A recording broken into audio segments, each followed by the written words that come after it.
জাতীয় দলে খেলছি না, আফ্রিদিকে তামিম ইকবাল। 1 বছরের বেশি সময় ধরে জাতীয় দলে নেই বাংলাদেশের সাবেক অধিনায়ক তামিম ইকবাল। ভারতের মাটিতে সর্বশেষ ওয়ানডে বিশ্বকাপ হয়েছিল গত বছরের অক্টোবরের নভেম্বর। তার আগে তিনি জাতীয় দলের স্কোর থেকে নিজেকে সরিয়ে নেন, যা নিয়ে কম নাটকীয়তা হয়নি। এরপর থেকে তামিম কবে জাতীয় দলে ফিরবেন সে আলোচনায় চলে আসছে। আসন্ন চ্যাম্পিয়ন ট্রফির আগেও জোর লেগেছে সে হাওয়া।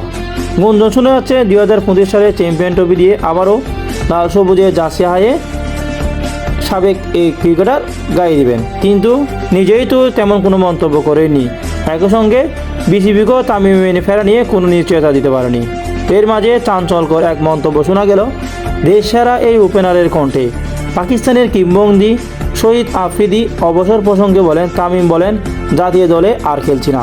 পাকিস্তানের সাবেক তারকা অলরাউন্ডার নিজেই ইউটিউবে প্রকাশ করে আসছেন আগে থেকেই, তেমনি একটি ভিডিও দিয়েছেন গত রাতে। আফগানিস্তানের অলরাউন্ডার মোহাম্মদ নবীর সঙ্গে আফ্রিদি নজবুত করতে দেখা যায়। পাশে বসেছিলেন তামিম, শাহিন আফ্রিদিও। খাওয়ার ফাঁকে ফাঁকে বিভিন্ন বিষয় নিয়ে তারা কথা বলেন এবং তার মাঝে আফ্রিদি তামিমের কাছে জানতে চায়, তামিম তুমি কি পুরোপুরি অবসর নিয়ে ফেললে আন্তর্জাতিক থেকে? পাশে চেয়ারে বসা নেট করে দিয়েছিলেন তামিম ইকবাল। সাবেক এই পেসার প্রশ্নের জবাবে জাতীয় দল থেকে আর খেলছি না।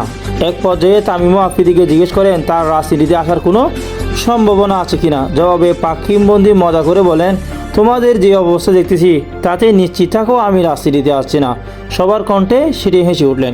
চলমান বিপিএলে তামিমের নেতৃত্বে পঞ্চম বরিশালে খেলবেন মোহাম্মদ নবী ও শাহিন আফ্রিদি। অন্যদিকে চিটাগাং কিংসের অ্যাম্বাসেডর হিসেবে আছেন আফ্রিদি।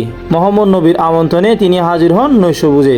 চ্যাম্পিয়ন ট্রফি দিয়ে ওয়ানডে থেকে অবসর নেব, এরপর থেকেই শুধু খেলব টি-20, এমনটি বলেন মোহাম্মদ নবী। তামিম ইকবাল নিয়ে আপত্তি চিটাগাং কিংসের এই মেন্টর, তুমি এখনও তরুণ, আরও খেলতে পারো, কিন্তু সেফ জানিয়ে দিলেন তিনি আর খেলছেন না ওয়ানডে এবং জাতীয় দলের মধ্যে।